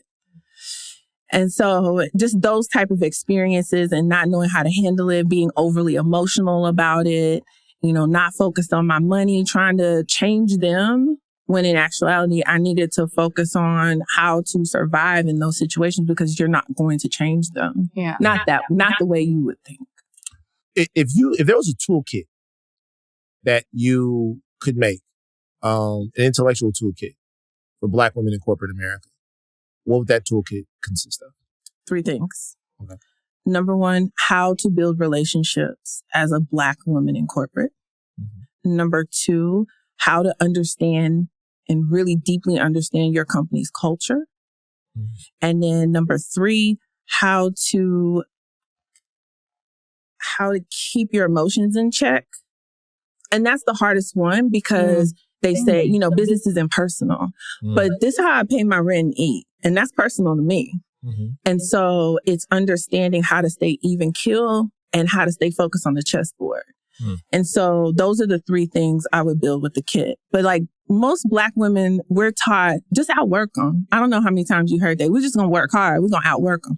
In the 80s, that worked because you had one Black person, there was affirmative action program, there was numbers, there was quotas, there was all that. So as long as you outworked everybody, you'd be in the top spot. It doesn't work that way anymore. There's no more real affirmative action. So now it really is like the relationships that you build. And it's hard for us to build those relationships because half the time they don't want to build a relationship with you. And then half the time you don't want to feel like the token. And the other half the time, I don't want to hear about the Bachelor at work. Like, I don't want to talk about that, but that's what you want to talk. Like, I'll never forget when Trayvon Martin died. I came to work the next day. We're mourning, the few little Black folks of us. And these others came in there in the room and they're white. Okay, the white girls came in the room and they're like, did you see the Bachelor? Oh my God, blah, blah, blah. I have no idea what they were talking about because I'm mourning. Right. But they have no clue and they don't care. And so how do you build a relationship with that? That's what I was going to ask you. When my last law firm that I worked at, I was the only Black person there. And it is important, I agree. Cracker. It is important, I agree, to have relationships with people you work with. And so if you're someone who's new that's starting there and you're the only one that looks like you and you're trying to find your voice and you're trying to find your footing, how do you go about finding that person if nobody looks like you? There's nobody that you can relate to. How do you trust that you can have, you know, allyship or a corporate relationship with someone else? It all comes down to human behavior. And that's what I want people to understand. The beauty of being humans is you can be as racist as you want to be, but you're a human being. You have preferences, you have biases, whatever. There are people that if you talk with them in a certain way, if you know how to communicate for impact, they will look at you differently. They will then start to say, you know what, Rachel, you're just different. I really like you. And it's a likability game. And so when you're the only one, you got to look around. First of all, who hired you? Why'd they pick you? Stay close to that person. big mistake people make when they're the only one in the organization. The people that hired them, they separate from them. They get lost in the company. They're trying to figure it out. Well, that person who hired you, they want to advocate for you. They want you to do well. They have some skin in the game already because they told the organization, I vouch for you. So stick close to that person first. Then you ask that person, who do I need to start building connections and relationships with? And then you do the warm and you say, hey, can you introduce me to that person? Can you introduce me to that partner? And then you have to just drink the Kool-Aid. You know, you're not really drinking the Kool-Aid, but you gotta have the rah. I mean, I listened to your book over the weekend. Like, you played the game with Bachelor, same thing. You just play the little game. You go along with it. And then you have your people outside of work that you decompress with, you complain to. Never complain at work. Never complain about anything. Never go to HR. That is very detrimental. You can't trust HR. No. You want to make HR your friend and get information from HR. Like, I always tell people, you can talk to HR, but the conversation should go like this. Hey, Rachel in HR, how are you doing today? You doing good? Okay. Hey, I just wanted to ask a quick question about policy. Like, nothing's wrong. I'm having a great time. I love it here. I just want to understand to make sure I'm doing things right. You ask them about policy. You ask them about how does stuff work on paper. That's it. Make friends with them. Get tea from them. Pretend give them tea. If it's safe, you know, that's where you gotta be at a higher level of messy to really do that one. But like, I coach people through that. Right. But this is the game. Right. That's one of your pawns. HR is your pawn in this game. Use it accordingly. Do you think that advice of not going to HR is increasingly harder for particularly some younger people to grasp or to invest into? Because sometimes, and I don't want to generalize here, but sometimes it seems like there is an entire movement or entire culture of people wanting accountability. And sometimes that accountability comes from, hey, I don't feel like I'm protected or valued in this particular way in my workplace. Right. And the people that I have to talk to about that are HR. Sometimes it's Twitter. Sometimes it's whatever. And it doesn't seem like telling them not to go to HR would really resonate with them. No, because the problem is they haven't built the right relationships. So let's say I was being sexually harassed by a senior leader at work. I'm going to go to my relationship that's another senior leader that I trust, but I've had to build that relationship to say, hey, Bob is sexually harassing me. Like, he said this, he said that. I have this documentation. I'm not trying to cause no trouble. This is if you want to stay in the organization. I'm not trying to cause any trouble, but like, can you help me navigate this? Because he has to stop his behavior.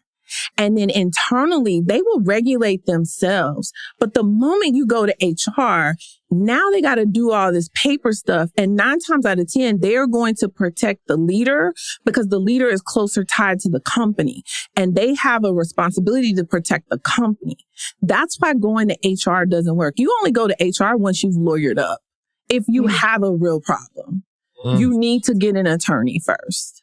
Because HR works for the company. HR works for the company. They do not work for you. And I know a lot of companies are like, we're a family. And the HR people be like, I'm here to help. And I got into HR so I could help. Baby, your hands are tied. The way the game is played, the way the system works. You can want to do all the best you want to do. But at the end of the day, you got to do what's best for the company. That's your job. Yeah. That's what you get paid to do. You do career coaching. What does that entail? Is that just career coaching of within corporate America? Maybe people want to start their own business. Maybe people are at a crossroads of where to go and what to do. And why is it important to have career coaching? So career coaching helps you gain clarity. And I only focus on people. I have a niche. I help you get promoted. So like one of my most recent clients that did very well, she works for Amazon. Amazon is a very tough company to get promoted in if you don't understand their system. So basically, I held her hand through the process. And then I believe, and we're going to be talking next week, but I believe she got herself another promotion after she worked with me because now she knows the system. Now she knows how to navigate and move who to talk to and what. But like at Amazon, you need 6 people to actually write a write-up for you in that calibration. So it's different. And every company's calibrations and how they decide who to promote is different. But at the end of the day, you have to have the relationship with the decision makers to get promoted. And that's hard to do. So I help people build relationships with their managers. I also help them troubleshoot. Like if they feel they're in trouble before they get on a PIP, I help them figure out what they need to do different, how they need to show up at work differently in order to be successful in their role. Let's talk about code switching. Mm-hmm. So switching of the code. Yes, got to do it. All right. You have to code switch. It's according on the company. So at a law firm, yes. In a law firm, you have to code switch. At a law firm, you have to code switch. Law firms are very conservative. I would say law firms, banks, finance, like they want you to fall in line. If you're too razzle-dazzle, too out there, too much form, it's not going to work. So let's talk about the line there, right? So certain people look at the code switch as a necessary part of upward mobility in corporate America. Other people look at the code switch as selling out Richard Pryor. Yes, I hate it. And all of your uncles and aunts and everybody so that you can get ahead. You go along to get along, motherfucker. Yes. That's what they say about it. Your thoughts? 2 things. 1, it's both of those things. Oh! Yeah, it is. It's both of those things. But here's the deal. Are your aunties and uncles paying your rent? Again, that's where you gotta check your emotions, because that's an emotional response. That's your ego telling you, oh my God, you selling out, you Black, you supposed to show up how you supposed to show up. Yeah, but me talking in Black English vernacular to Bob, he's gonna be like, oh, you're so unprofessional, because that's what's in his head. That's a stereotype. So again, it's about communicating for impact. And so if I have to code switch to be more impactful, to get what I want, then I'm going to do that because I'm here for the money. Have you ever code switched? No. But here's the thing though. Let me tell you why I don't code switch. Is because my code is acceptable everywhere. And that's not true of everyone. Meaning that my language is a tool. And so being that language is a tool, there's no right or wrong way to speak. It depends upon where you are, right? So if you come down to where I'm from in Baton Rouge and you've never been there before, when you speak to them, they're going to know something's off with you. The tool that you're bringing, the language that you're talking to them, the dialect that you're speaking, whatever, it's not registering. Right. And they might speak back to you and use words and phrases that you don't understand. Language is a tool. Like then people say, oh, you talk this, you talk that. No, it's a tool. Like all of that stuff, like use this. So wherever you go, you need to use the tool that you have in the correct way. Exactly. For me, I'm understood when I'm in Baton Rouge. I'm understood when I'm here. Not everybody has to code switch. And not everybody has sort of, not everybody does. You know what I mean? So I talk my shit. I don't just mean talking. I guess I mean, like we joked here, we haven't said it in a while, but like there were 3 Rachels, right? There was Rachel on Higher Learning, there's Rachel on Extra, and there's Rachel from The Bachelor. Yeah. There's an element of codes. And the reason there's 3 of them is because I'm not talking any different, but I might hold back. Yeah. Isn't that a form of code switching as well? But again, I might not fully be my full self because it's not, I got to play a certain game at times. So 2 things. I want to share a tidbit that, shout out to my old boss, Brianna, told me. Because I struggle with code switching all the time. I'm from Victoria, Texas. I'm a nigga to my heart. Like, I just make this money because I got this MBA, right? Like, she told me, she said, but nobody deserves the full version of you. Nobody deserves, like, how I show up for my husband as a wife is different from how I show up for my kids as a mother. Is different how I show up for my teammates as the VP of marketing, right? And so it's about communicating for impact. And I hate this idea that it feels like we're giving up something when we code switch. But what we're actually doing is trying to communicate in the most effective way to get our point across and get what we need. Yeah.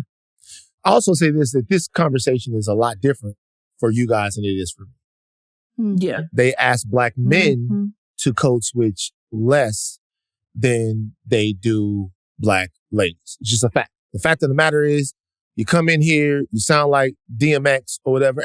Look, I love Earl. You know Earl from down in accounting? I love talking to Earl. He sounds so gruff. It's so authentic. And there's, if you're in this situation, sometimes this is not, obviously I'm being facetious, but it's different. With ladies, they hold Black women specifically to a different standard. Yeah. In this, it's just a fact. And we're going to talk about it on the podcast. Yeah, it's true. And that's why when I coach my clients, I tell them things like, hey, let's talk about how you show up. So there's a model for success in corporate. It's called the PI model. Harvey C. Coleman, there's a book called Empowering Yourself. And this PI model, it's performance, image, and exposure. And so those are the three components you need for success in the workplace. Performance is 10% of the equation. That's brass tacks. Image is how you show up. So I work with people on how they show up. So if you're a Black woman, I say, bring your happiest, most positive self. So when I'm at work and I'm talking, I'm like, hi guys, how's it going? Is it going good today? Okay, great. Okay, so on the agenda today, like I literally do that at work. Isn't that exhausting? It is. It very much is. Yes. But it's how I play my game. And recently, my whole team was let go except for me. Why is that? Because I know how to play the game. What's the end goal? So this is my thing. I realized that there's game playing. We talked to Stephen A. Smith. Stephen A. Smith came here. Stephen A. Smith was talking about playing the game and stuff like that. I'll be honest with you. I don't like the game. I don't either. Hate the game. Absolutely. Yes, that's right. Even me. So sometimes what I do is I just take the ball and kick it over the fence. Fuck you guys. You know, and sometimes it's not, I am emotional and I have a condition. So there's a breaking point to where I just go, fuck all of y'all, fire me. And normally, the thing is, when I do that, they go, wow, look at him. So compelling. He gets in there and he says what he means, and it just goes further and further and further. I know that that's different for everyone. My question to you is, when you get to that senior leadership position, or when you get to become a CEO or whatever, or whenever this person that's playing the game does it, do we then get to change the rules of the game? Is this game in perpetuity that we will always be doing this? Or is there a light at the end of the tunnel to where this changes? So that's my hope, right? That's why I do this work. Because and studies have shown this, when we have more people of color, we have Black women, Black men in those seats where they are the hiring managers, they are the decision makers, their teams are just more diverse. They will hire more Black people, more Hispanic people, more Asian people than a white manager would. And that's why we have to keep striving, even though there's so many horror stories. But like, one thing that corporations love to do, because they are fuckboys, they will put a job rec out and say, oh, well, you just need 3 years of experience. But then they'll interview the Black person that has 8 years of experience and should be like 2 levels higher than this job rec. They do that all the time. And one of the things I'm trying to do is help people realize, like, no, go for the director role. Go for the VP role. Like, you have all these years of experience. You don't have to have everything on that job rec in order to get the job. You just have to have a compelling story. When you talk about diversity, and this is my last question for you, are you afraid at what's happening in the government? We're seeing the government in certain states take away DEI programs. And of course, that's just state-run things. But are you afraid that private corporations will look at that and say, well, hey, we don't need that either, and then we start to go backwards? We're already going backwards. So George Floyd happened. God rest that man's soul. And all these companies made their pledges. They made promises to do better and act right. And here we are 3 years later and, it's a recession. What's the first things they cut? All their D&I. First thing they all cut. Oh, we got to pull back and we'll figure it out and blah, blah, blah. So it was all performative in the first place. Of course. The solution, though, for us surviving in these spaces, especially people who don't want to be entrepreneurs. So Black women are by far starting businesses at the highest rates ever, which is totally understandable because these spaces are traumatic. But there's some of us that don't want to be entrepreneurs. What are we supposed to do? We still need to make money. We still need to provide for our families. We're highest educated. We got these student loans now. Yeah. So pay me. And so you got to work. Yeah. And the thing is, it's all about human behavior. It's about getting around the microcosm that you're in, not necessarily the macro forces outside of you, because I can't help what the government does right now. I mean, I vote.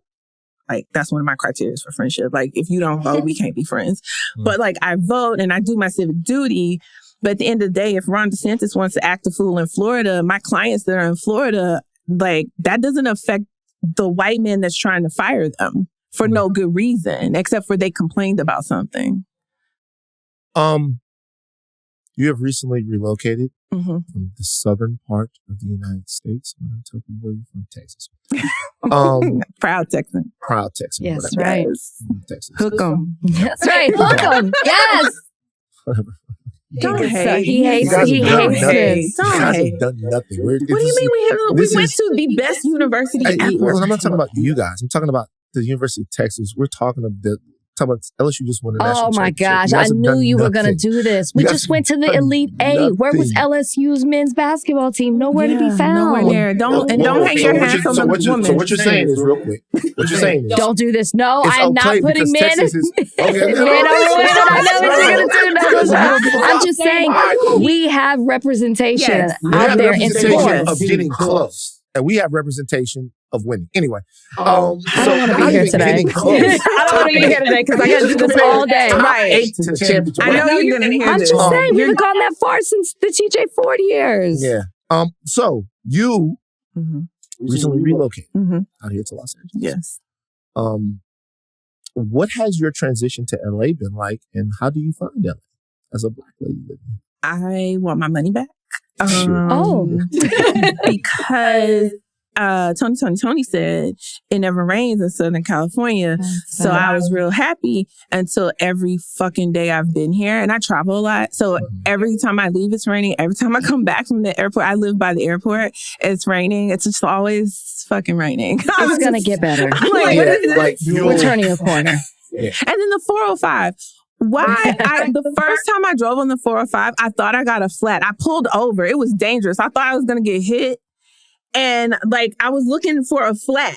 No, the shit's just bumpy. The shit's just like... Wow. Welcome. Why? Yeah. So you're not digging LA right now? If I can get the sunshine I was promised for the rent that I'm paying, I know, then I would feel better. But to have rain, like I live in Seattle, for what I'm paying, I'm not. The ratio's off. Brighter days ahead for sure. Oh, definitely. I mean, look. Here's the thing. It's been bad. It's been bad even to the point where I'm like, all right, I'm from Louisiana. I like a little rain every now and again, but not this. This is like this rain too much. So, yeah. All right. So the Trill MBA podcast, Trill MBA Show, career management. Where can they find it? Where can they listen? How can they support? So you can go to the website, trillmba.com. All of the episodes are there. You can listen wherever you listen to podcasts, Spotify, Apple, everywhere. You can even tell Alexa, play the Trill MBA Show. It'll play it, which I love to do that at my cousin's house. It's great. And then that's playing all through her speakers. I want to do something special for your listeners. Okay. So for the month of April, if you email me at ask@trillmba.com and you say, hey, I heard you on the Higher Learning, I need help with my career, I will give you a free 30-minute coaching session. And all you do is email me and we'll send you a code. My team will send you a code to sign up for your session. That's amazing. Free coaching. Yes. Listen, Felicia said y'all need to stop complaining. Yes. Y'all running your mouths too much. Well, don't complain at work. Like, that's why you have your girlfriends, your boys. Like, you know, you go to the bar away from where your coworkers go. Like, when you're in work, happy mode. Coach, happy. Show your teeth. I will never tell a woman to smile, but I tell them to show their teeth. Show your teeth. That's tough for me. Rachel doesn't like it. It's tough for me. I needed to hear some of this. You got to stay focused. You're right. You got to stay focused. I'm going to be emailing. And don't stay. Give me my code. Like, they'll lie to you. So don't stay. Like, if you don't get promoted the first time they promote you, just like fuckboys. If they tell you, nah, baby, nah, like, it's going to be me and you. We gonna make it work. But then that ring don't show up. Leave. I did. I remember back at TMZ, I had like little mini protests. It was like they would, because people are so easy. And shout out to all my coworkers at TMZ. It would be like on Thursday, that was treat day at TMZ. So they would bring in a different treat every day. So on Thursday, people would be like, "Oh, it's cupcakes today. Give everybody a cupcake. Oh, it's Mai Tais. Everybody drink a Mai Tai." You know what I mean? Everybody do that. And I was like, I'm not drinking that shit. I'm not eating that shit. I'm not doing it anyway. The reason why was because that's not what you want. You don't want cupcakes. It's not what you want. What you want is your vacation days approved. Yeah. What you want is people all the time. I'm like, they pacifying y'all with the cupcakes. Slap the cupcake. You don't need it. Don't do it. Felicia, take the cupcake. Throw that shit. Hey, man. And everybody would look at me. Hey, man, you want a cupcake? No. Normal rate. I don't want a cupcake at all. What I want is when it's time for me to get my vacation, I want you to approve the days. I want better shit overall. Not to try to get you a cupcake. I got mad. But this is what you should do. Let's say you have a vacation. You don't actually need your vacation approved. You just go. Like, actually speak louder. Like, there's no need for me to complain about you haven't approved my vacation. Just go. And then you email, document it. Hey, boss person, I'm going to go on vacation these days. Thanks. And then you go and then let them push back on you. And then when they push back on you, then you escalate it from there. But like, most times people don't like confrontation. So if you just say, this is what I'm doing, most people be like, oh, okay. And even if they don't like it, you do what you do. They're not going to fire you for that. Shit, nigga. I ended up getting a situation. I ended up becoming such a big deal on the show to where they wouldn't do it. But other people, they were slamming people left and right. Hey, I want to go to France. Sweeps. No one can leave. Sweeps. So like still my life. Sweeps. No one can leave. Stay. And it would be like, I'd be like, yo, man, how many times is it sweeps? Like, it sweeps like what, 4 times a year? 4 times a year. It's like, how many times is it sweeps? It sweeps. And then it got so crazy, Felicia, it would be like pre-sweeps. It's like, okay, it's not sweeps, but we need you because we need to have good momentum going into sweeps on a television show. Fuck it. All right, Felicia. Yes. Trill MBA.com. Yes. This has been so enlightening for me. It's great. And I hope to have you back. Yes. I hope to have you back and for you to, as we get business or corporate or workplace topics. Questions, I'm here to help. To have you back. Yeah, I'm definitely here to help. Me and Felicia are going to be. Yeah, and hopefully we'll be finer. I mean, he's probably going to beat me because he really doing all the things. I complain to Joelle. Like, Joelle, I just be looking at her like, why I got to do this? I don't want to. Come on, boss lambs. Fuck that ball. But you do it, right? I do. And there you go. I go to the gym 5 days a week now. Oh, wow. Yeah, I hate it. It's great. We're there, but think about it. But we're there. We're part of the Equinox gym culture. Yeah. All the different all trainers. Them happy skinny Which bastards. Equinox do y'all go to? Sepulveda. Like Equinox. Oh, that's too far for me. Yeah. All right. That was Felicia. Thank you, guys. Trill MBA Show.com is the podcast. Go listen to her, support, and get your 30 minutes free coaching. Yeah. Thanks for joining us on Higher Learning. All right, Yes. Rachel, that's enough. That's enough podcast. You're gonna go home and check on Brian. Take care of Brian. Brian's at work today. Brian's feeling much He better. went to work. I nursed him back to health. You nurse Brian back to health. You love him. I do, despite what people think.